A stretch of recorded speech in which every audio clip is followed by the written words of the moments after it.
second plenary speaker this morning is a priest of the Catholic Diocese of Nsukka in Nigeria. Father Godfrey Onah obtained his doctorate in philosophy in 1992 at the Pontifical Urbaniana University, Vatican City, where he has been a professor since and concurrently also the vice rector. From 2001 to 2007, he was the director of the Institute for Research on Non-Belief and Cultures in the Faculty of Philosophy of the Urbaniana University. His areas of interest and research are philosophical anthropology and African philosophy, with particular focus on the natural openness of the human being and its religious dimension.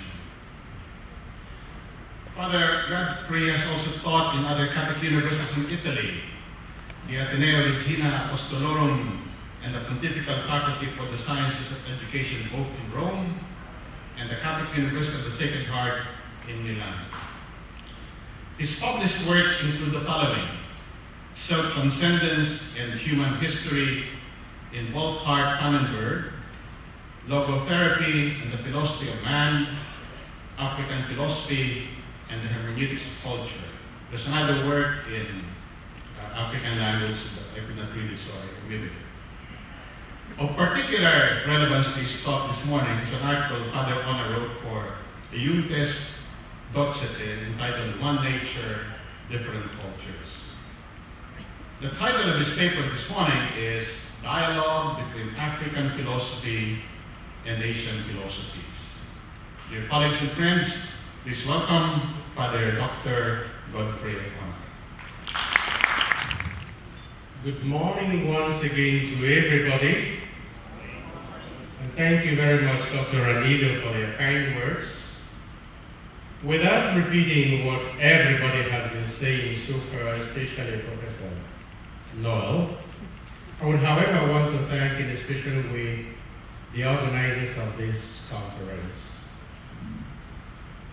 And also, in a particular way, Professor Ko, not only for having invited me, but also for his paper in the Communicap conference, which inspired my paper today. And I thank him in a special way also for his patience with me. As you will all notice, my paper didn't make it to the publication for the conference. He did everything humanly possible to make me submit my paper, extending the deadline for me, encouraging, but not once any sign of impatience or reproach. And when eventually I submitted my paper, without proofreading it even, and I arrived, without a single word about my lateness, he expressed so much happiness that I made it. Professor Cole, I am learning. Thank you. The title of my paper is Dialogue Between African and Asian Philosophies. Somehow, the title was misrepresented in some of the editions of the publicity as Dialogue Between African Philosophy, as if it was one philosophy, and Asian Philosophies, as if that was just plural. The fact is that I presume we can talk of African philosophy and Asian philosophy, and African philosophies and Asian philosophies. So it's either African philosophy and Asian philosophy, or African philosophy and Asian philosophies. During the last Communicap conference, which was held here in Manila in September 2008, two things struck me as curious and needing further investigation. The first was the seeming acceptance by a large percentage of the participants of the so-called end of metaphysics. I thank Professor Peter, for reminding us of the importance of metaphysics. What struck me was that barely 10 years after the publication of Fides et Ratio, in which the Pope was exhorting all Catholic philosophers and theologians to really appreciate the importance of metaphysics, Catholic teachers and students of philosophy gathered in a Catholic university to proclaim that metaphysics was dead. And I wondered to what extent we could be talking about transcendence and religion and God in a conference if we presumed that metaphysics was dead. But one remembers that Heidegger's inspiration in this regard came from Nietzsche. One wonders whether the acceptance of Heidegger's thesis does not also imply implicit acceptance of Nietzsche's startling obituary announcement, God is dead. Furthermore, I wondered whether Communicap and its members and associates were not shying away from the more difficult task of redefining and renewing metaphysics, bearing in mind the context of contemporary philosophical discourse. More surprising to me, however, during that conference was the virtual absence or silence about the contribution of Asian philosophical traditions to the theme under discussion. Of the over 40 papers I found in the collection for the conference, only 6 reflected the Asian traditions, despite the fact that most of the participants were Asians, and the conference was held in Asia, a continent known for its interest in transcendence and in the spiritual. This was in sharp contrast to what I imagined would have been the case if such a conference were to be held in Nigeria, in Africa. After listening to the paper read by Professor Ko, the only Asian among the 5 plenary speakers that time, I seem to have understood why. Contemporary Asian philosophy and philosophers appear to have a lot in common with contemporary African philosophy and philosophers. When therefore I received the invitation to return to the Philippines and to speak at this Congress celebrating dialogue across civilizations through philosophy, I saw it as a sign of hope and a new dawn for philosophy. You will notice mine is a kind of appendix to the conference because it's not about policy. It is inserted within the subtitle, Dialogue Across Civilizations. For I am deeply convinced that only a cross-cultural, and why not, possibly also an intercultural approach to philosophical inquiry will save philosophy from irrelevance and from being marginalized in a globalized and an over-empiricized world. This conference shows already the fruits of dialogue, how useful the fruits of dialogue between Asia and European philosophies could be. And I am also happy to notice so many papers in the parallel sessions talking about Filipino philosophy. It's unfortunate none of those papers made it to the plenary session. But it would have been beautiful for all of us to know what has been going on in the Philippines in this area. Nevertheless, although some Western philosophers have shown interest in Eastern philosophy, and the last decades have witnessed an increase in the dialogue between philosophies East and West, Eastern or Asian philosophy is not yet considered part of the mainstream in the West, at least not in the way acupuncture, yoga, and even Kama Sutra have become part of the cultural baggage of many Westerners. Eastern philosophy is still regarded as peripheral, not only by most Western philosophers, but probably also by Easterners who were trained in the Western philosophical tradition.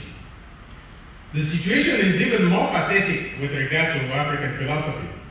For most of European philosophers, no thought that is indigenous to Africa possesses the epistemic credentials that would qualify it as philosophy. If Asian philosophy is considered only tributary to the Euro-North American mainstream, African philosophy, for most part of that mainstream, simply does not exist. What today, with some amount of condensation, is included in some encyclopedia and university syllabuses especially in the United States of America, as African philosophy, is often more a result of years of spirited debates by some African and African American philosophers than a sign of the desire of Western philosophers to be enriched by the contributions of Africa and the Africans to philosophy. I am equally concerned that despite their cultural and geographical affinities, and irrespective of the latest trends in politics and trade, by that I mean many African countries now are looking eastwards rather than to Europe for associations and collaboration. And no matter what we may think about a country like Ivory Coast, the decision of the leadership of that country to move from France to China in search of collaboration in cocoa trade is, in the final analysis, responsible for the crisis in that country for the past 10 years. And no matter, in spite of these trends, Asian and African philosophies seem to be largely oblivious of the existence of each other. One of the things they have in common is not being taken seriously or not being considered equal dialogue partners by the Euro-North American philosophy and philosophers. Yet, rather than seek ways of enriching each other through dialogue and exchange, each of them seems more desperate to showcase itself to a disinterested European audience. In spite of what the title of this paper may suggest, it is not my intention to explore the contents or methods of an already existing dialogue between the two traditions, even though some philosophers claim such a dialogue already exists, but rather to underscore the urgent need of it for it, and to outline some areas where such dialogue would enrich not just Africa and Asia, but the entire philosophical community. But first, we have to briefly revisit a recurrent problem in the history of modern philosophy. That is, can philosophy really be African, Asian, or European? After having listened to Professor Sweet yesterday, one may think that this is no longer necessary, but I think it bears repeating.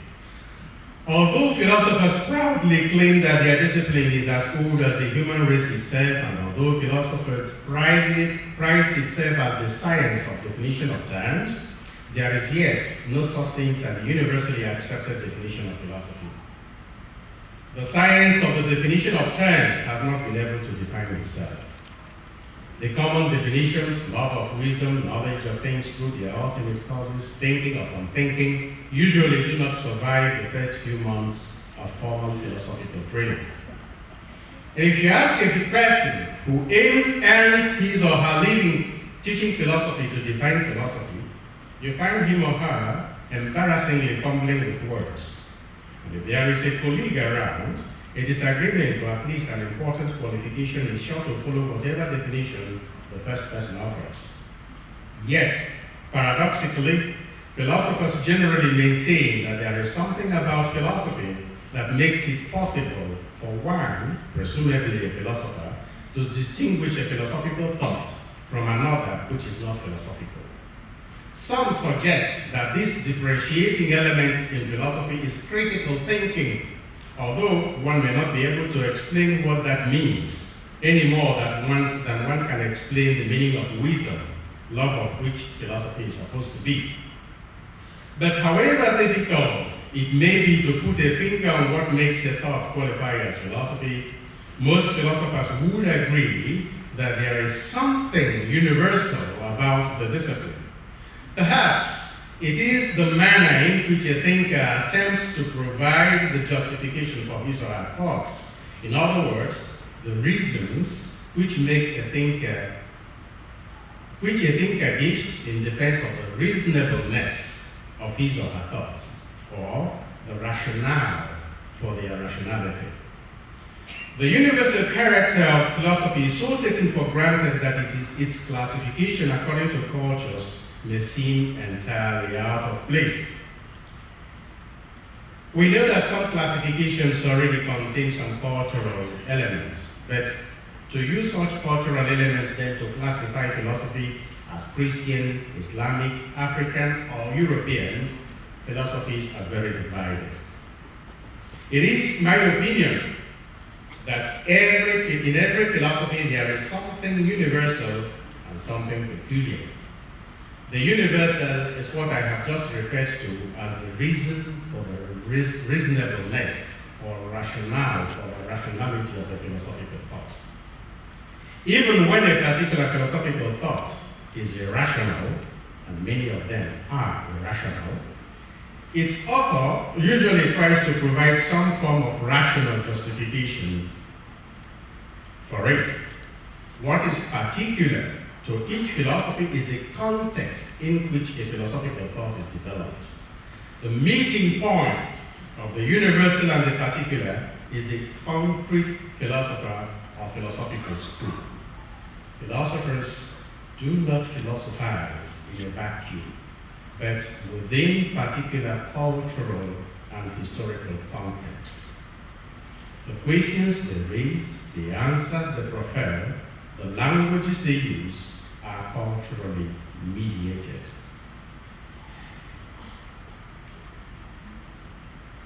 Given the indelible, though sometimes imperceptible stamp of culture on philosophy, on every philosophy, it is legitimate, I think, to qualify a philosophy as Asian, African, European, Christian, or Islamic.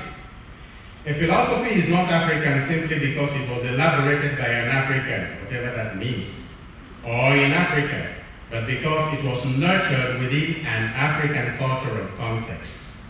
Like any other type of philosophy, African or Asian philosophy can be the product of any philosopher, irrespective of his or her geographical or cultural extraction, so long as he or she, in producing this philosophy, makes use of an African or an Asian cultural milieu.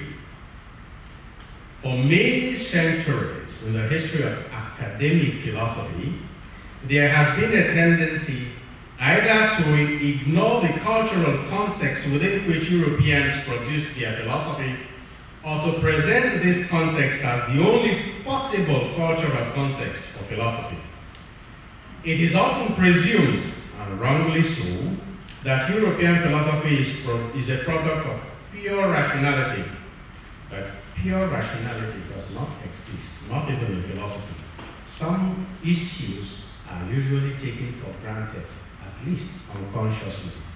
It was so for Descartes, as well as for Zarayakob, his contemporary in Ethiopia, who believed that the only way for him to arrive at the truth was to question all that he had previously known. Rationality is also expressed in vernacular. An honest appreciation of the peculiarities of individual cultural contexts, their wealth as well as their limits, will make philosophers more open to the contributions coming from cultures other than theirs. Because culture is dynamic and socially, not genetically transmitted, there is nothing exotic, esoteric, racial, static, or exclusivist about African or Asian philosophy. Given our common humanity and the unlimited adaptability of human beings, it is possible for humans to appropriate any cultural values which they consider useful. I love Baron Tagalog. I would have come here in one, but I was afraid the hall would be too cold for it. And wearing a Baron, which was modified, by the way, to be a clergyman Baron, so not entirely Tagalog, but also Roman, would not have made me any less African. It would therefore be wrong to expect all and only African philosophers to produce an autochthonous species of their discipline, to borrow the expression of the Nigerian philosopher. It is the cultural humus on which a philosophy is grown, rather than the national identity of its author, that makes it African or Asian. And that may explain why one may not find Karl Marx and Ludwig Wittgenstein listed along with Baruch Spinoza Martin Buber and Emmanuel Levinas as Jewish philosophers, although all of them were Jews. Besides, the cultural context of a philosopher is sometimes so complex that it becomes difficult to assign his thoughts to any one of the many strands which contributed to their production.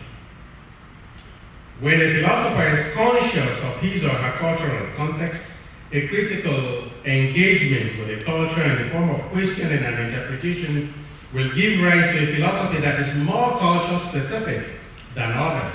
Otherwise, the cultural underpinnings of a philosophy may remain only implicit, and often philosophers are forced to consciously and critically engage their cultures only as a result of some crisis. For most of the time, they are not even aware of the cultural presuppositions of their philosophies. And what has been the case of African philosophy? A historical survey. In the first of his 11-volume work, The Story of Civilization, Will Durant writes, historians of philosophy have been wont to begin their story with the Greeks, the Hindus who believed they invented philosophy, and the Chinese who believed that they perfected it, smile at our provincialism. It may be that we are all mistaken, for among the most ancient fragments left to us by the Egyptians are writings that belong, however loosely and untechnically, under the rubric of moral philosophy. The wisdom of the Egyptians was a proverb to the Greeks who felt themselves children beside this ancient race. Here, Durant's main reference was to such ancient Egyptian documents as instructions of Dakotep, the admonitions of Igwebuike, the Book of the Dead. Further studies have, however, revealed that what ancient Egypt bequeathed to us is much more than what can be loosely and untechnically placed under the rubric of moral philosophy. It is nevertheless, in my opinion,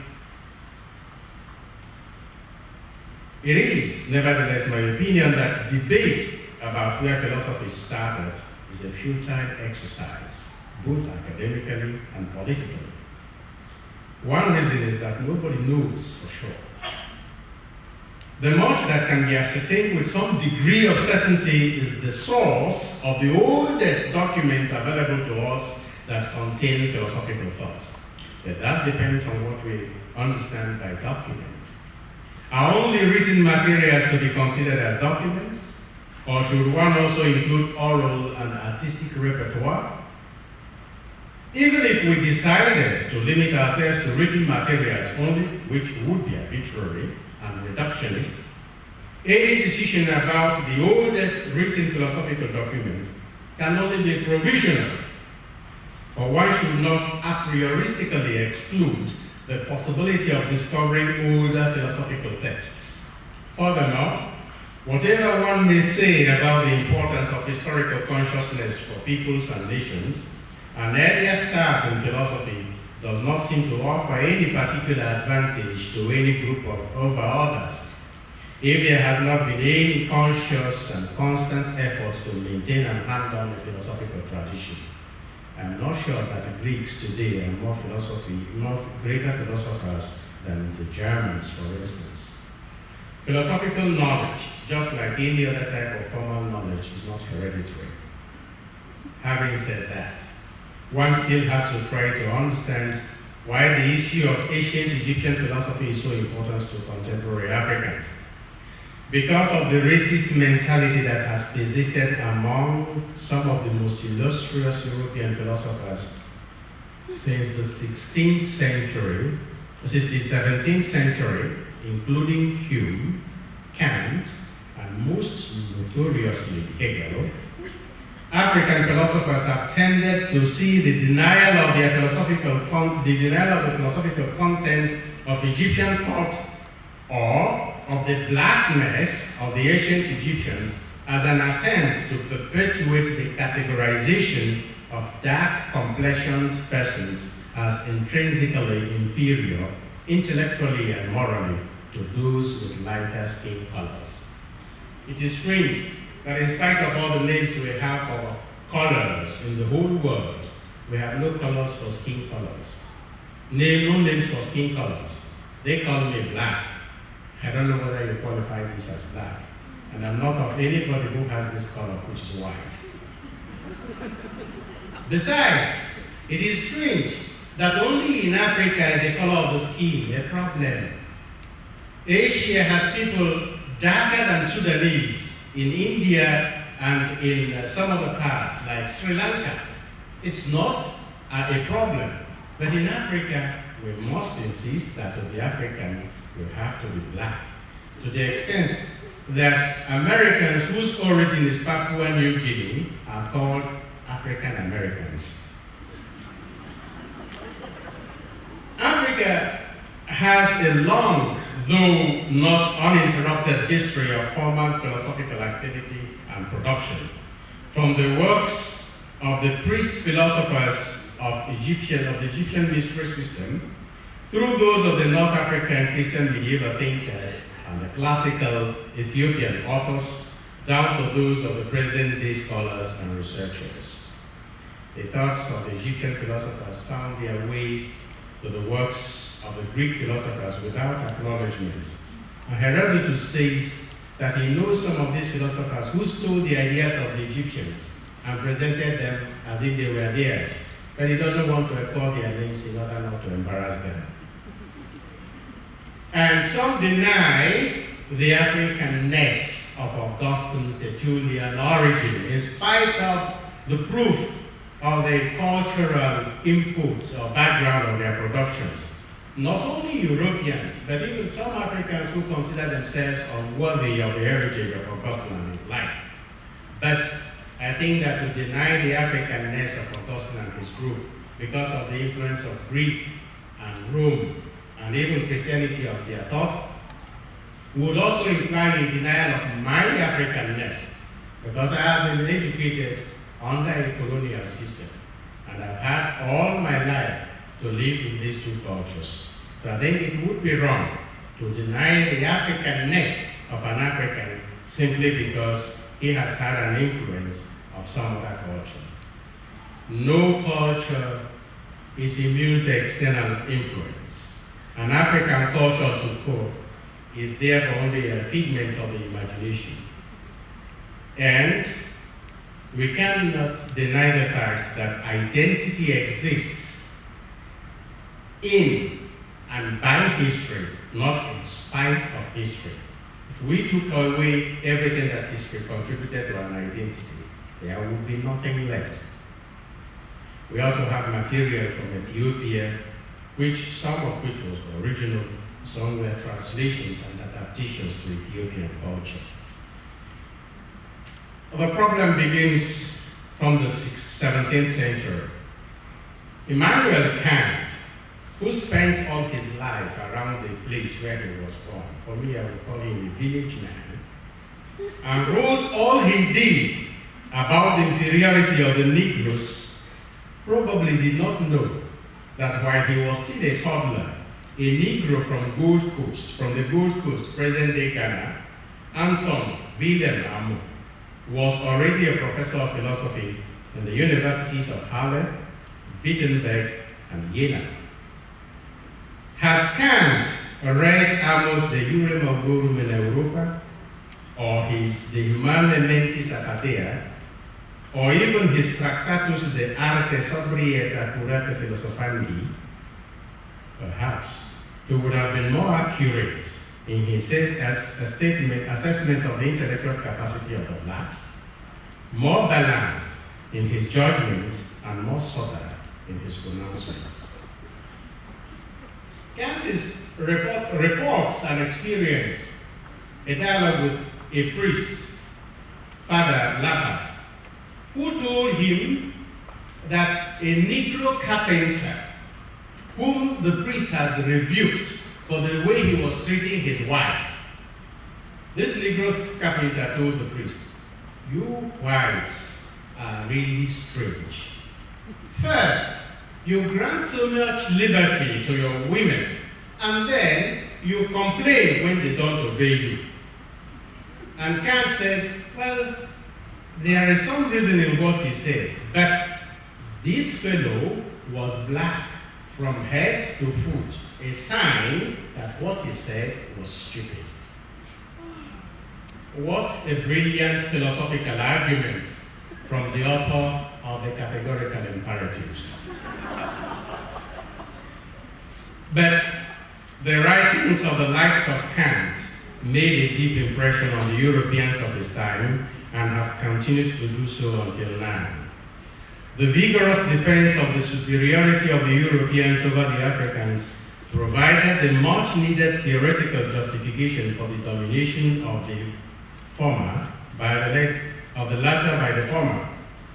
This turn of events has remained the most decisive factor in the history of Africa till date. It changed not only the way the rest of the world views Africa and the Africans, but also the way the Africans see themselves and their continent. When, therefore, in 1946, a Belgian Franciscan missionary working among the Baluba people of Central Africa, Placide Tempels, published a book with the title Philosophies Bantu, in which he argued that the Bantu people had a full ontology. He was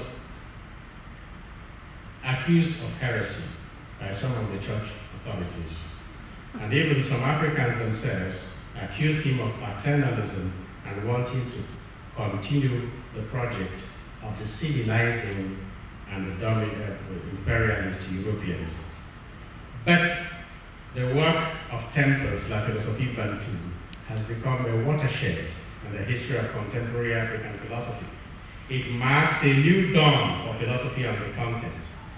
Debates grew around his work, and within a short time, different currents emerged from the debates among African philosophers. Whereas some continued the tradition of Temples, arguing that African philosophy was a full philosophy common to everybody, but with its own internal logic. Others insisted that African philosophy was a product of an individual who had his liberty of making any use which he deemed correct or proper of his own cultural background. Some of those who continued the tradition of Temples, like Leopold Sédar Senghor, one of the greatest African men of letters in modern history, argued that reason is Greek and emotion is black. And some Africans accused such people of continuing the racist classification of Africans and even criticized them as being ethnographers who were masquerading as philosophers and called what they were doing ethno-philosophy. One such violent critic of that way of philosophy, doing philosophy, was a Beninois, Paulin Coutonji, who insisted we don't have to change the meaning the word philosophy has acquired through history for Africans to show that they have a philosophy. What we have to do is to show our particular contribution within the debate of the general philosophical family. And so, what is the situation now is that the word African philosophy does not refer to one particular way of doing philosophy, but the total production of African philosophers who are conscious of their cultural context. Now, having said that, what is the relationship, or what can be the relationship between Asia and Africa? As I noted earlier, Africa and Asia are both geographically and culturally near. What is today referred to as the Middle East is made up of part of North Africa and part of Western Asia. For some historians and anthropologists, the Arabian Peninsula should be regarded as part and parcel of Africa. The Bible documents the constant intercourse that existed between the peoples of Egypt, Israel, Palestine, Libya, and Ethiopia. The Queen of Sheba, a kingdom which tradition believes was located in Ethiopia, visited King Solomon in Jerusalem to test his parabolical wisdom. It does seem, however, that from the time the two continents were forcefully penetrated by imperialist Europe, their interest in each other faded as they sought to relate only with the conquering and colonizing powers. I think that the time has come to propose once more the model of the Queen of Sheba. Common sense suggests to us that Solomon must have learned something from the Queen of Sheba as well. In addition, her probing questions must have sharpened his reasoning. It would not be wrong to say that the king and the queen, instead of measuring each other's strength through wars, as was common practice at the time, chose to meet each other in dialogue through a common search for wisdom. In a similar way, philosophy is capable of fostering dialogue between cultures. Philosophy, says Richard Bell, invites dialogue in order to draw us towards the understanding of one another. Dialogue between Asian and African philosophies can help philosophy rediscover its sapiential dimension. I jump this reference to the first, what somebody regards as the first definition of a philosopher found in a text in Egypt of second millennium. But I believe that a reference to the search for wisdom has to remain constant. And many Africans and Asians today who are doing philosophy would still agree that the search for wisdom is at the center of what they are doing. It would not harm the project of philosophy worldwide if some of our colleagues in Europe and America also did.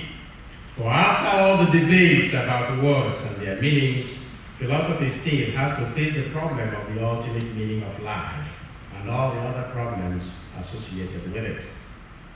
With regard to the scope of philosophy, one of the champions of the so-called ethno-philosophy has argued also that what you find in Japan today is Japanese ethno-philosophy, which is a production of the people, unanimous, anonymous, and drawn from the daily life of the people. Some Japanese philosophers will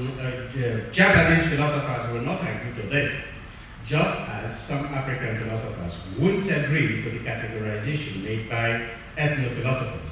But what that shows us is there are still some Asians and Africans who still believe that traditional wisdom can constitute a valid source for philosophical inquiry and reflection.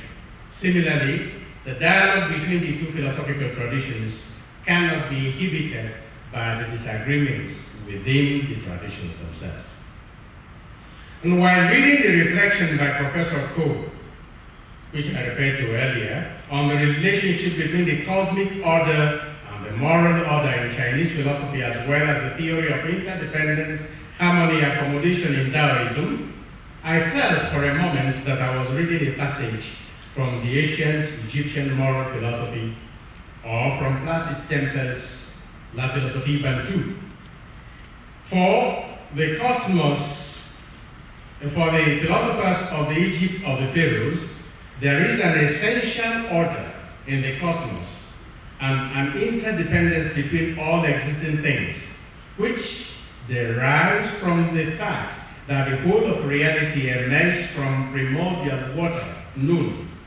This uncreated dynamic matter contained within itself the principle of its self-evolution.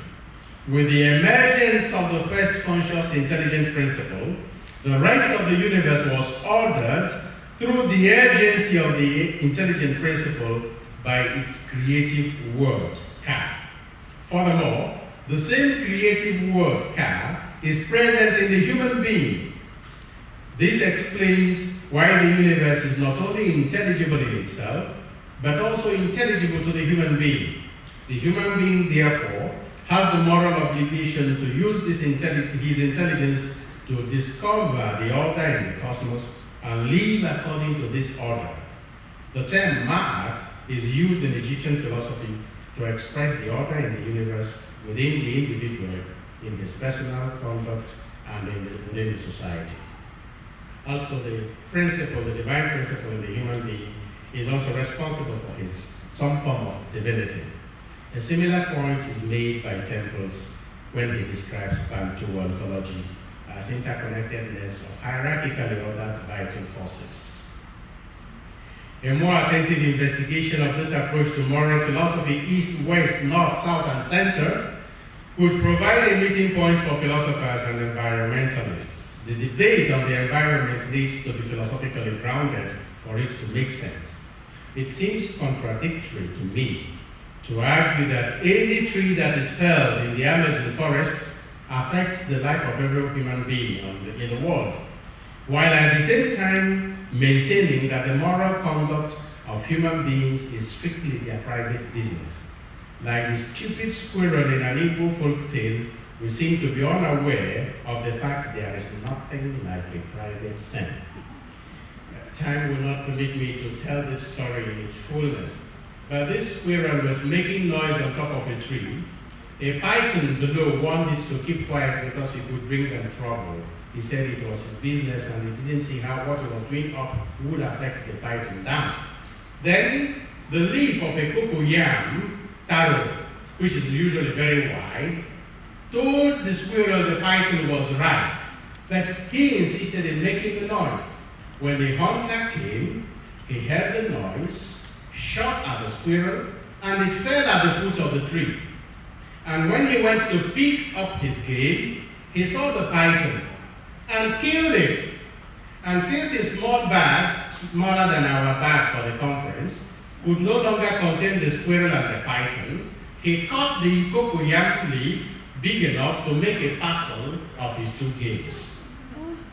And that way the squirrel's noise caused the death of the squirrel, the python, and the cocoyam. Perhaps the area where a dialogue between African and Asian philosophies will be most productive and most useful for philosophies in the area of human nature. And even though this is my preferred area, I have to be very, very brief. Contemporary African philosophies of human nature point to the relational dimension, to the extent that some even think that it is the relation that confers personhood. They use the word Ubuntu, which some of you may have heard in the computer technology, to explain the type of relationship that exists between human beings, insisting that without this type of relation, we wouldn't be human beings. Of course, this is not only thought by Africans. It is found in every other culture. But I'm only thinking that we could tap in on this in order to save philosophy from the crisis we now have from the denial of human nature we find in some philosophies, as we also heard in one of the plenary papers yesterday.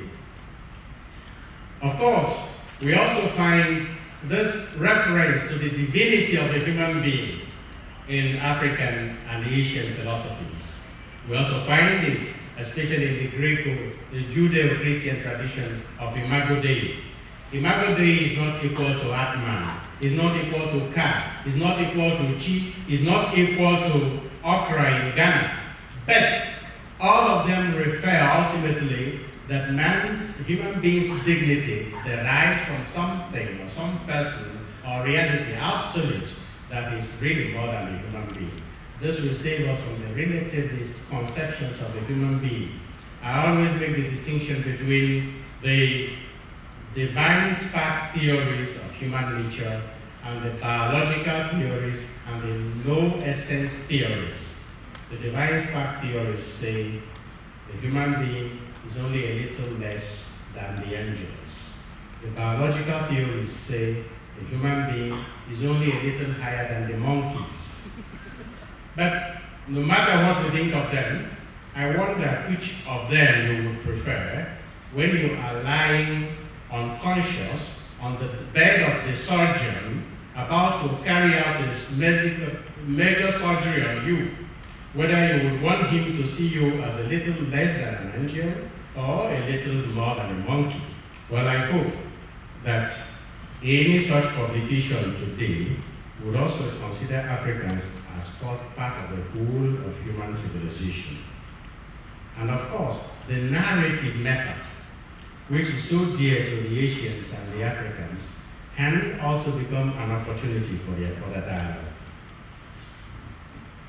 How would St. Thomas have handled the theme I have been treating in this essay? And I'm already in my conclusion. He may have proposed it in form of a question, whether there could be a dialogue between African and Asian philosophies. Then something like this would follow. Objection 1.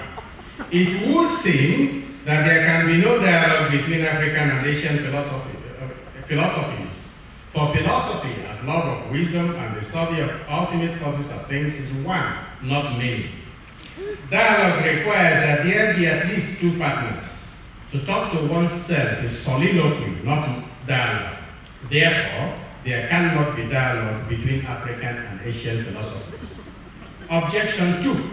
Further, should one say that philosophy is not one in Africa, in Asia, and elsewhere, it would then follow that there are different philosophies with nothing in common. Therefore, there cannot be any dialogue between them, for dialogue requires a common ground. Objection 3. Further, as the philosopher says, only one who has taken care of his basic needs through the practical sciences can practice philosophy. Now, it has been shown by the European philosophers of the Enlightenment that the Africans are still immersed in the world of nature and are still struggling with the practical needs of daily life. They are therefore not capable of philosophy, and therefore there cannot be a dialogue between their philosophy, which does not exist, and that of Asia. On the contrary, all human beings, insofar as they are gifted with reason, search for the truth from different perspectives, seeking answers to the fundamental questions of philosophy. Who am I? Where do I come from? What is the meaning of life? Africans and Asians, as rational human beings, have answers to these questions from their respective perspectives. Consequently, there could be dialogue between their philosophies. I answer that truth is one and accessible to everyone who diligently seeks it. Nevertheless, no single person can attain absolute truth alone, for each person approaches it from his or her perspective. As the philosopher says in metaphysics, the investigation of truth is in one way hard, in another easy. An indication of this is found in the fact that no one is able to attain the truth adequately, while on the other hand, no one fails entirely, but everyone says something true about the nature of things, and while individually they contribute little or nothing to the truth, by the union of all, a considerable amount is amassed. A similar point is also made by the Akan proverb in Ghana, which says that knowledge is like a baobab tree, and it is impossible for one person to encircle it in an embrace. And the same point is made by a popular Eastern story of the 6 blind men with the elephant, the 6 wise men of English time. To learning much inclined, who went to see the elephant, though all of them were blind, that each by observation would satisfy his mind. The first approached the elephant, and happening to fall, against his broad and sturdy side, and once began to growl. Oh, bless me, since the elephant is very much like a wall. Now, I learned this poem from a British poet in the elementary school. I didn't know what it meant then. Now I understand. Thomas is still speaking. The different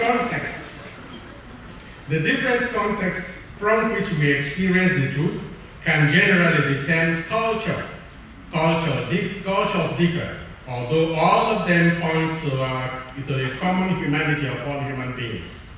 Those who share the same culture can have a similar perception of truth, which will be different from its perception in other cultures. Dialogue between the various cultures, African, Asian, etc., and their perceptions of the truth is therefore not only possible but also necessary. Reply to objection 1. As a particular way of searching for the truth, philosophy is one. But because of the different contexts of this search, philosophy can and actually does vary from culture to culture, from one epoch to another epoch.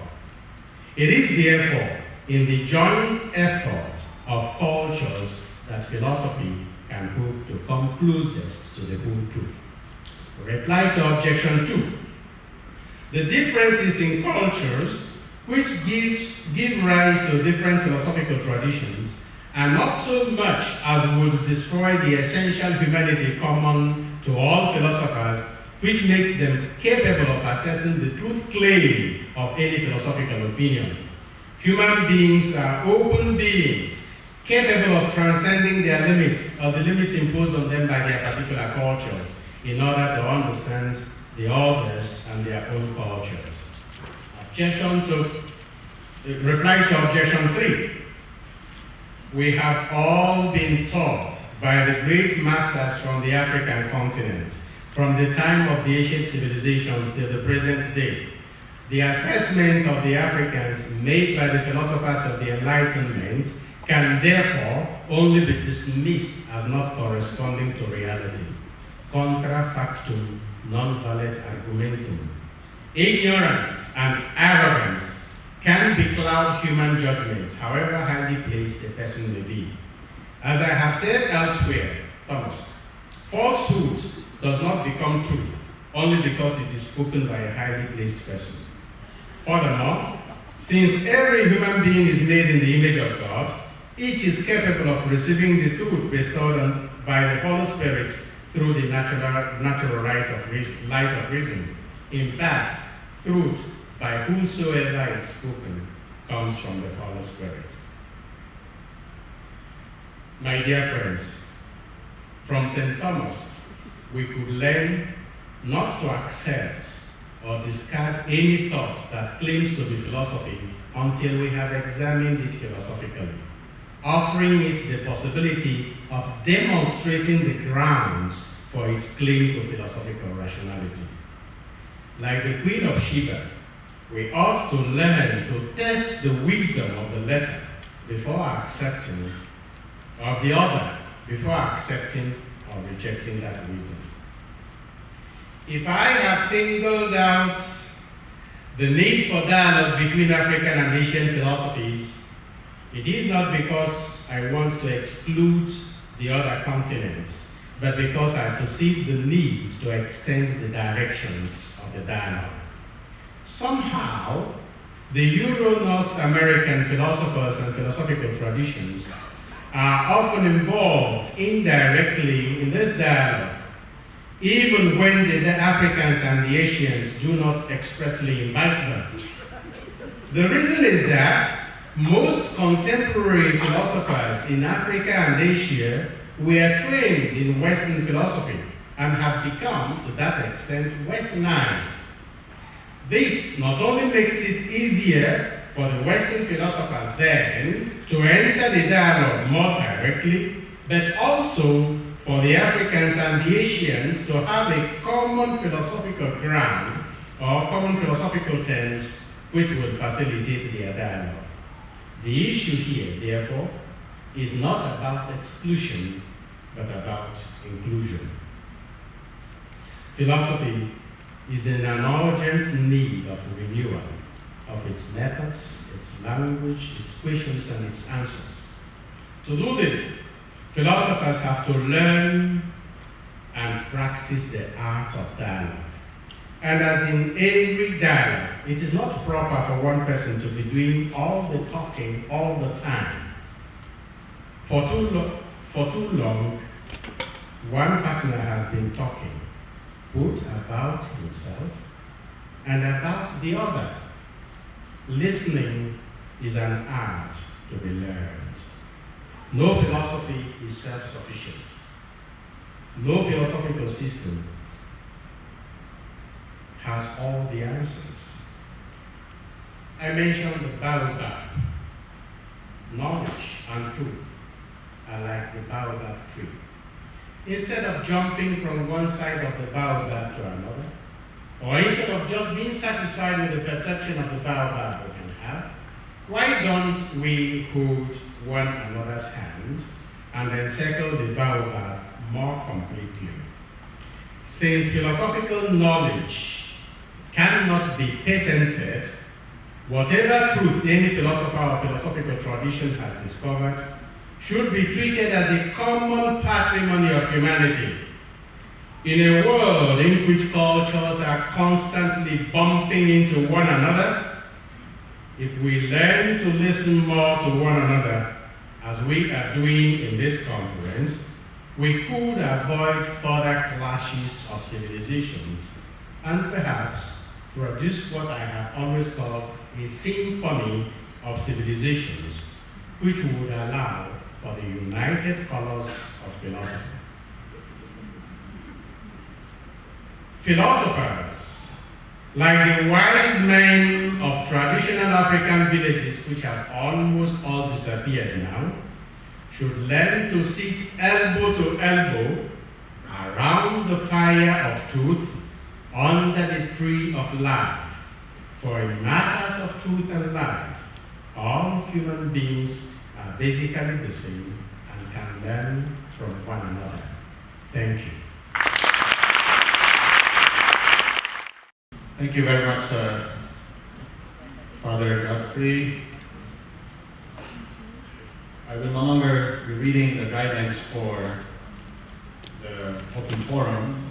After 3 days, everyone should be familiar with them, and I trust will abide by them. So now officially I'm declaring the open forum open.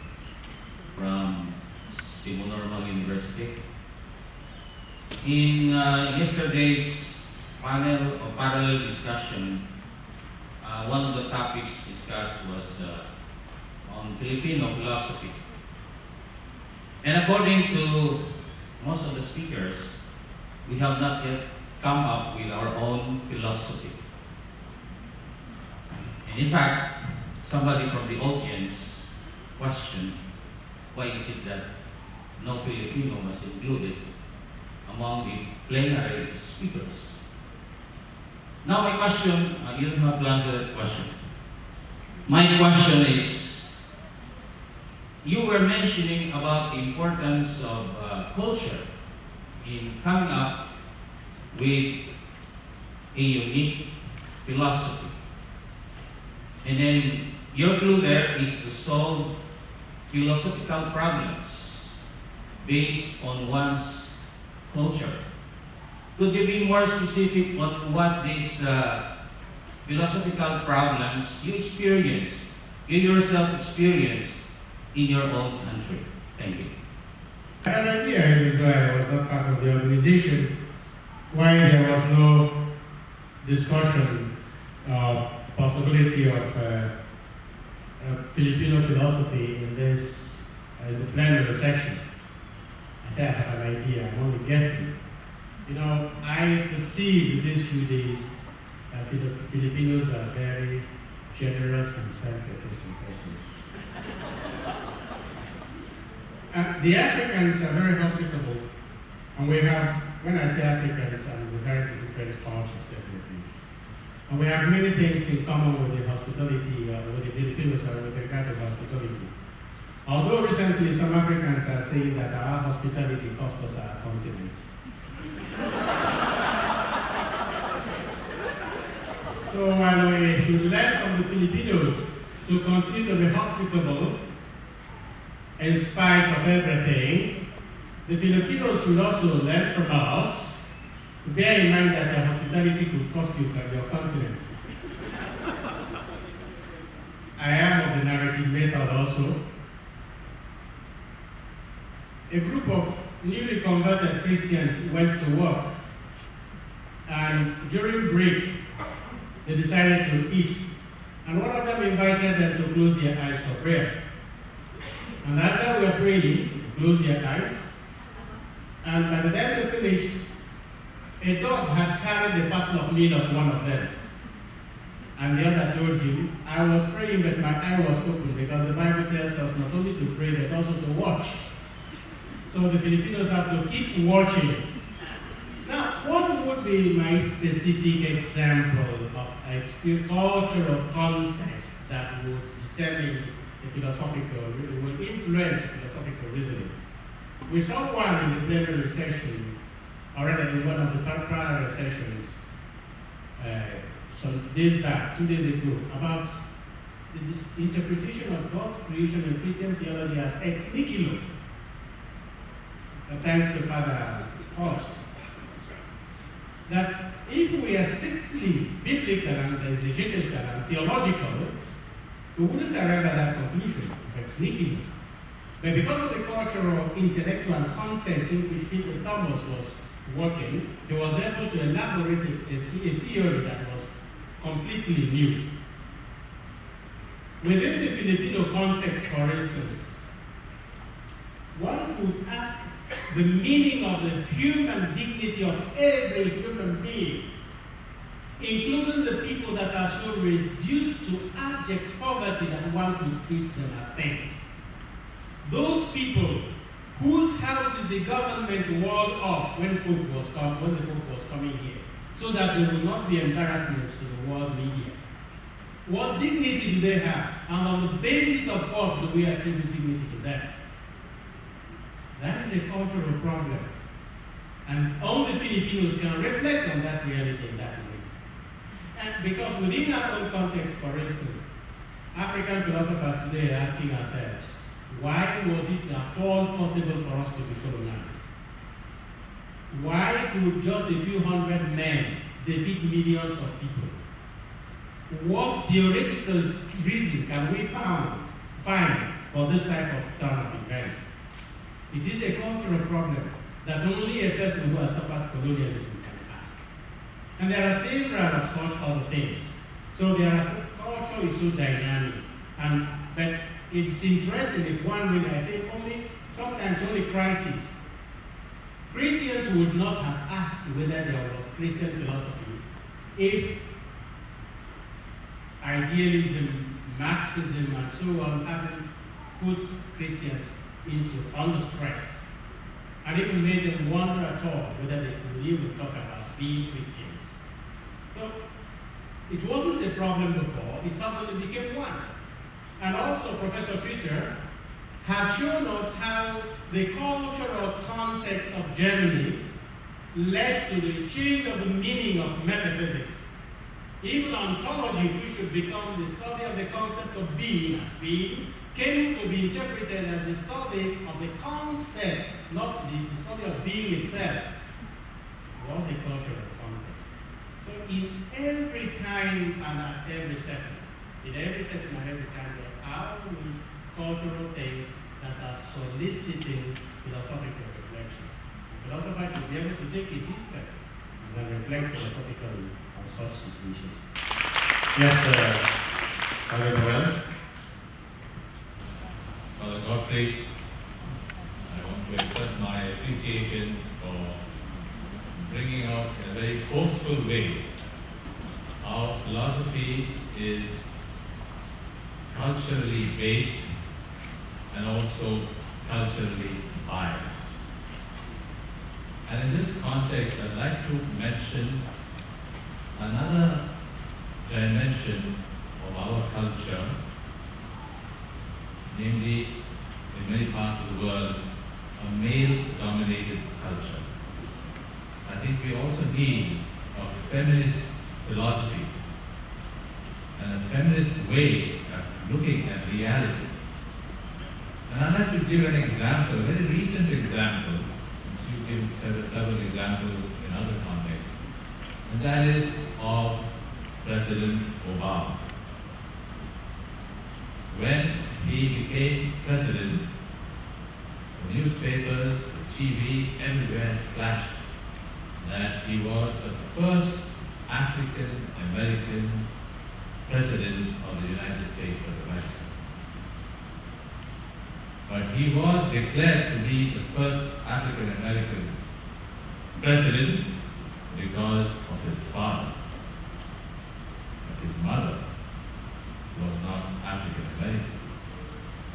So on what basis was it that he was declared to be African American? Was it because of the male domination of the father and not of the mother? And it was a real pity, I felt it, that in the United States, where feminist theologians and philosophers speak up so strongly, not a single voice, neither by males nor by females, was raised when Obama was declared to be the first African American president. My first reaction was just to acknowledge the validity of this comment and move along. But it may surprise us to hear there is a maybe legal or constitutional background to that problem.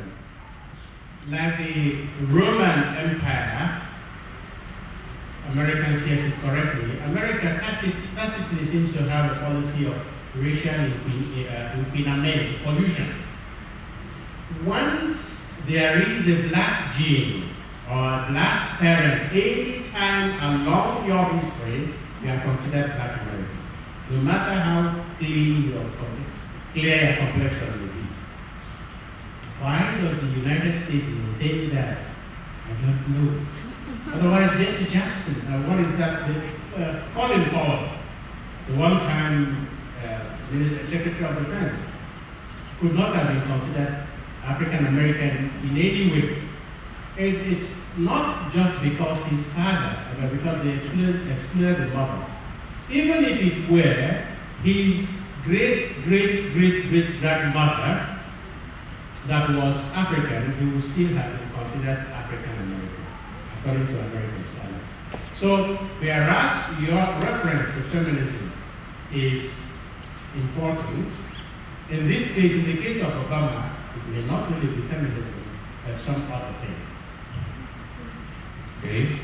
Do you have another question on the floor? Yes, Dr. Smith. I think that one of the insights at the very beginning of your paper about philosophy being nurtured by culture, and I think I'd like you to say a little bit more about that, because you correctly identified the challenge today that certainly in many countries, philosophy is entirely, I would say, irrelevant in the public sphere. That what philosophers have to say doesn't have a presence in public discourse, that philosophical opinions and philosophical debates are not seen as general debates, they're seen as very rarefied and removed. And if you're talking for a type of, let's call it revival or renaissance or rebirth of philosophy within cultures, as you said, philosophy has to be nurtured by culture. And I wonder if you could say something about, well, what is the relation of philosophy to the rest of culture? Because we're philosophy professors, but being a professor is not the extent of culture. I think it was Paul Ricoeur. Somebody reports he was asked to name the most famous philosophers alive. And he retorted by saying that he knows many wonderful teachers of philosophy. But about philosophers, he wouldn't know exactly. But we may have, many of us may be teachers of philosophy, but how many of us are really philosophers? That's a question we must be asking ourselves. Are we just repeating what others have said? Or are we asking questions based on the problems arising from our context? I think, for instance, but then one area, though, where philosophy is constrained in the West to dialogue with the culture is in the area of bioethics. The advance in biomedics and genetics and all have constrained philosophers to continue to ask the question about human nature and moral rightness and wrongness. The question philosophers are asking now about the possibility of cloning the human person Do we only clone the body, or do we clone the person? If we clone the person, who is the origin of the spirit? Is it God or the scientist? These are questions that could not have been asked generations back, and they are being asked. I only hope that more of such questions will be asked. For instance, I have lived in Rome for a great part of my adult life. I have not considered Roman or even Italian, neither do I. What do philosophers think about nationality and citizenship? It could be philosophy of law, it could be political philosophy, but I think the issue of a mixture of cultures, a mixture of persons, movements, these things have to lead us to review or to ask questions that are related to the actual problems of the time. I think every culture, that's another thing again. When we talk of culture, people often think of Asia, Africa, Latin America, as if Europe having a culture. Before, some European anthropologists thought that only themselves had culture and the others didn't have any culture. Africans were natural persons and not cultural persons. Now, strange enough, some when we think only of culture, think of other cultures. Ask theologians to talk to me about inculturation, and they tell you about Africa and India and Asia. And they don't ask themselves how theology can inculturate itself within the cultural context of Europe today. Those who say that only writing is document should know that writing is also somehow disappearing. We are in the world of images now, and communication is going through images. I am one of those in danger of extinction who don't ever use PowerPoint for lectures. Now it is the normal thing, and some of the professors here may have had their work sent to them by email by their students. And when we talk of writing, it is no longer paper.